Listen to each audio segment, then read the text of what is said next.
सो दोस्तों, ये वाली वीडियो शुरू करने से पहले मैं एक चीज आप लोग से डिस्कस करना चाहता हूँ। काफी टाइम से मैं सोच रहा था कि अपने चैनल पे मेंस फिजिक की अपडेट्स भी डालना मैं शुरू करूँ, बिकॉज मैं मेंस फिजिक को उतना ज्यादा फॉलो नहीं करता हूँ, इसलिए अभी तक मेंस फिजिक के अपडेट्स देने की कोशिश नहीं की थी। बट आई थिंक आप में से कई ऐसे लोग हैं जिनकी फेवरेट कैटेगरी है मेंस फिजिक। एंड उसके अलावा एक और बहुत बड़ा रीजन है मेंस फिजिक को कवर करने का कि मोस्टली जो इंडियन एथलीट्स हैं वो मेंस फिजिक की डिवीजन में ही कॉम्पीट करते हैं, तो उन लोग की भी अपडेट्स मैं साथ ही साथ देता रहूं, इसलिए मैं मेंस फिजिक को भी कवर करना चाह रहा हूं। आप लोग क्या लगता है मेरी डिसीजन के लिए, आप लोग कमेंट्स में बताइए। और अगर हम लोग मेंस फिजिक के अपडेट्स से शुरुआत कर ही रहे हैं तो क्यों नहीं हम लोग मेंस फिजिक के 2022 चैंपियन से शुरुआत करते हैं, एरिन बैंक्स। लेकिन वीडियो में आगे बढ़ने से पहले आप सब लोग से मेरी एक रिक्वेस्ट है कि सब्सक्राइब करिए काफजिला हिंदी चैनल को और चलिए शुरू करते हैं। पिछले साल का आर्नोल्ड क्लासिक जीतने के बाद इस साल का ओलंपिया भी एरिन बैंक्स ने जीता और काफी लोगों को ये डिसीजन सही नहीं लगा, बट उसी के साथ साथ हम लोग ये चीज डिनाई नहीं कर सकते कि एरिन बैंक्स जरूर वो टाइटल डिजर्व करते थे, बिकॉज एरिन के एक्सट्रीमली अमेजिंग जेनेटिक्स हैं। रिसेंटली एक अपडेट में बताते हैं एरिन कि उनकी वेस्ट साइज इस टाइम 25 इंचेस है।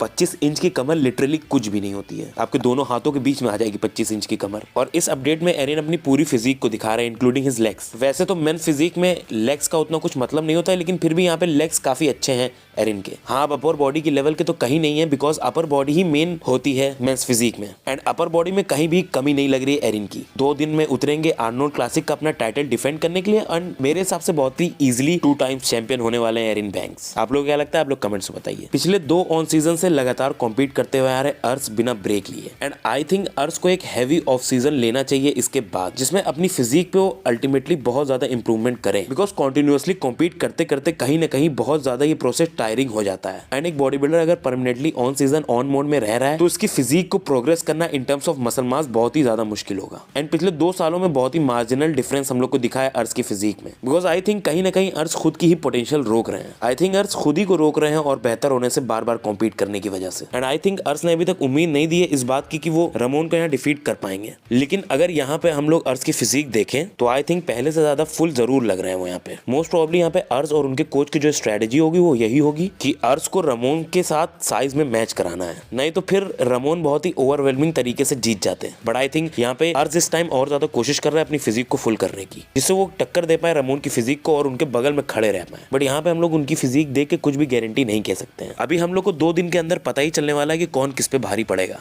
यहाँ पे अपने पहले के अपडेट से ज्यादा फुल तो जरूर लग रहे हैं अर्श, लेकिन हम लोग ये नहीं कह सकते कि अपनी कंडीशनिंग भी खो दी है उन्होंने, बिकॉज अक्सर ऐसा हम लोग ने देखा है कि जब बॉडी बिल्डर फुलनेस को चेस करता है, राउंडनेस को चेस करता है, तब वो अपनी क्रिस्पीनेस ड्राइनेस खो देता है। लेकिन अभी भी यहाँ पे हम लोग को क्रिस्पीनेस ड्राइनेस दिख रही है, इसका मतलब अभी भी जो प्रेप है वो अर्श के हाथ में है। एंड आई थिंक इतनी आसानी से रमोन को नहीं जीतने देंगे यहाँ पे अर्श। आप लोग क्या लगता है, आप लोग कमेंट्स में बताइए कौन इन दोनों में से जीतेगा। अब हम लोग फुल और राउंड फिजिक की बात कर ही रहे हैं तो चलिए निक वॉकर की बात करते हैं, बिकॉज अभी रिसेंट के अपडेट्स में इसके बिल्कुल अपोजिट लग रहे थे हम लोग को निक वॉकर, बट आज ही निक वॉकर ने अपनी ये वीडियो डाली है जहाँ पे वो ये बता रहे हैं कि वो कोलंबस ओहायो में पहुंच चुके हैं जहाँ पे आर्नोल्ड क्लासिक होने वाला है। एंड यहाँ पे आई थिंक ट्रेनिंग कर रहे थे अपने कोच के साथ निक वॉकर, जिसके बाद ये वीडियो ली गई है। एंड यहाँ पे डेफिनेटली स्किन बस्टिंग फुल लग रहे हैं, बहुत ज्यादा निक वॉकर की फिजिक पॉप कर रही है यहाँ पे। और अभी तक बहुत लोगों को एक कंसर्न था कि बहुत ज्यादा फ्लैट लग रहे हैं निक वॉकर, और अभी तक काफी लोग कंसर्न थे निक वॉकर की फ्लैटनेस को देख के। लोग लग रहा था कि क्या निक वॉकर अपना मसल लॉस तो नहीं कर रहे हैं, क्या अपनी डाइटिंग को प्रोलॉन्ग करके वो अपनी मसल को स्ट्रिप ऑफ तो नहीं कर रहे हैं। एंड ऊपर से निक वॉकर ने भी अभी रिसेंटली बताया कि इस प्रेप में बहुत ज्यादा सफरिंग करनी पड़ी है निक वॉकर को, बिकॉज यहाँ पे शुरुआत से ही ऑलरेडी स्टेज लीन थे।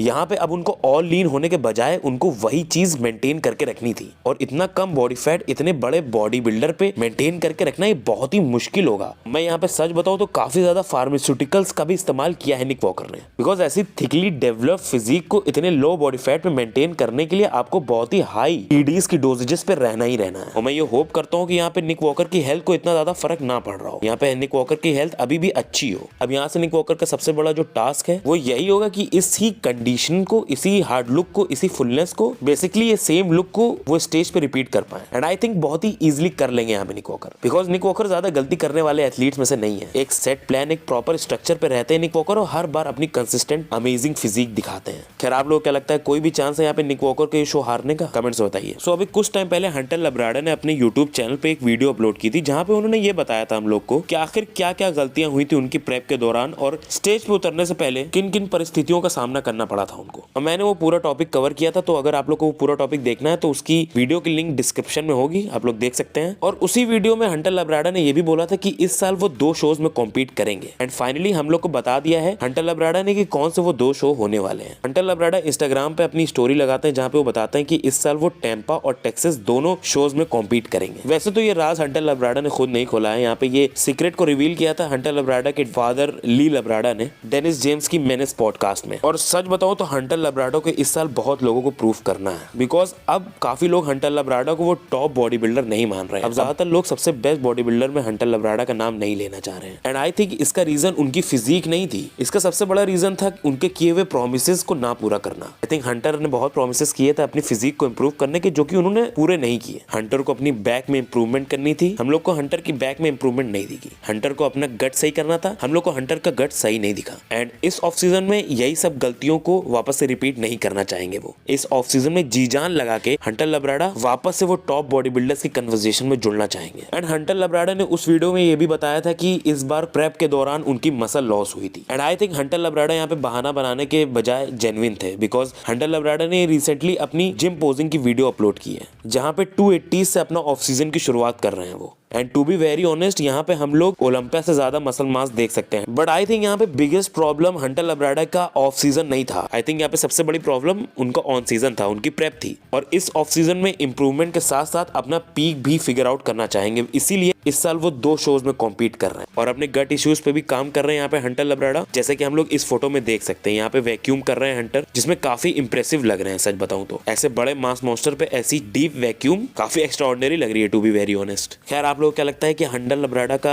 इस साल 2 शोज में कॉम्पीट करना और उनका पीक फिगर आउट करने का डिसीजन उनका सही है कि गलत है? कमेंट्स में बताइए। 212 के fan favourite body builder कियोन Pearson इस साल के ओलंपिया में अपनी बेस्ट फिजिक के साथ साथ बेस्ट प्लेस भी एक्वायर किए थे। और कियोन पियर्सन काफी टाइम से लोगों के रेडार में है, बिकॉज उनकी पोटेंशियल ओलंपिया विनर की है। और लास्ट ईयर से पहले तक कियोन पियर्सन अपने आप को प्रूफ करने में बार बार नाकामयाब हो रहे थे। बट इस साल ओलंपिया और टेम्पा में अपनी कमाल के परफॉर्मेंस के बाद काफी लोग कियोन में फ्यूचर 212 चैंपियन को देखने लगे, बिकॉज कियोन का जो फ्रेम है वो काफी हद तक डेरिक लंसफर्ड से मिलता जुलता है। कियोन का फ्रेम बहुत ज्यादा एस्थेटिक है और आधे से ज्यादा लोगों को तो अपने स्ट्रक्चर के दम पे वो हरा सकते हैं। कियोन ने अभी रिसेंटली अपने ऑफ सीजन के अपडेट दी थी, जहाँ पे वो बताते हैं कि 220 पाउंड पे हैं वो इस टाइम। और कियोन इस साल काफी जगहों पे अपनी इंप्रूवमेंट करने की सोच रहे हैं, जिसमें से सबसे पहली चीज तो उनकी बैक है। फ्रंट और लोअर बॉडी में काफी ज्यादा डोमिनेटिंग है कियोन, बट अगर बात करें उनकी बैक की तो वहां पे कहीं ना कहीं पीछे रह जाते हैं। और कियोन भी अभी इंप्रूवमेंट में लगे हैं और जल्दी कियोन अपना ऑन सीजन स्टार्ट करेंगे और शुरू करेंगे अपनी प्रेप को। और जल्दी हम लोग को पता चलेगा कियोन कौन से शो में कॉम्पीट करने वाले हैं, और जैसे ही ये पता चलेगा मैं आप लोग को जरूर बताऊंगा, इसलिए सब्सक्राइब जरूर कर दीजिएगा। और कियोन के पास एक बहुत बड़ी जो एडवांटेज है वो उनका वेट है, बिकॉज अभी भी स्टेज वेट 10 पाउंड और गेन कर सकते हैं कियोन। इस साल के ओलंपिया में 202 पाउंड के आसपास थे वो, तो अभी हम लोग को काफी ज्यादा और बेहतर होते हुए दिखेंगे कियोन। और यहाँ पे कियोन ने अपनी स्टोरी में भी बताया है कि उनका भी कहीं ना कहीं मन है ओपन डिवीजन में कॉम्पीट करने का, बट वो ऐसा तब करना चाहते हैं जब वो थोड़े से 212 की टाइटल्स जीत लें। और 212 में कियोन के साथ साथ ही एक और बॉडी बिल्डर है जिसकी चर्चा इस साल बहुत हो रही है, ब्रियॉन एंजली। ब्रियॉन ने अभी ही स्विच किया है क्लासिक से 212 की तरफ। अभी तक उन्होंने 212 में एक भी शो में कॉम्पीट नहीं किया है, अभी तो फिलहाल वो अपनी ऑफ सीजन इंप्रूवमेंट में ध्यान दे रहे हैं। एंड आई थिंक कियोन की तरह ही ब्रियॉन भी एक काफी अच्छे स्ट्रक्चर वाले एथलीट हैं, बिकॉज काफी टाइम से क्लासिक फिजिक में रहते रहते ब्रियॉन अपनी फिजिक को इंप्रूव नहीं कर पा रहे थे,